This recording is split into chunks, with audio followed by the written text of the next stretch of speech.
me ask kind of a flip side question. What do you think are like the biggest struggles nowadays for cosplayers? Just putting race aside for a second, because I know that that's a very divisive question. Yeah, you ask that, and like a whole slew of other POC people will be like, "Oh, it's because I'm black." I'm like, I don't want just the generic answer. I want like what you think is like the biggest hurdle besides color. The biggest hurdle is definitely the elitism in it. Elitism. Again, yeah, like again, referring to like my first costumes, everybody starts from somewhere, all right? I'm not expecting someone who's just jumping into cosplay to buy $1,000 costume.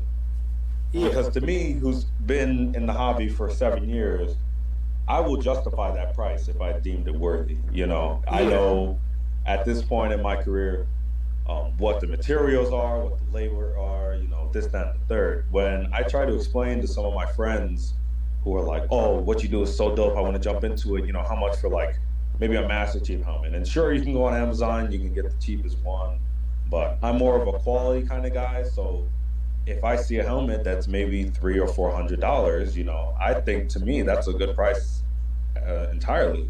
My friend might look at it as like, "Oh, I could make that for even cheaper." And this is something that definitely me and my other cosplayer buddies do.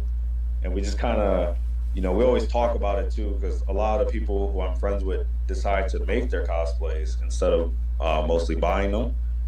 So we kind of go back and forth with our notes and just like, well, the printer costs 300 or 400, filament costs $20 per roll, you know, and factor that in. I mean, you could buy a 3D printer, buy your $20 filament or roll, and you can print a helmet for $20. But if you go on Etsy, that same raw helmet that's been unpainted and unsanded could be $90.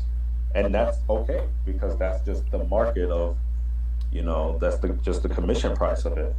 I've certainly spent my fair share on unpainted pieces, and I knew that that was the norm.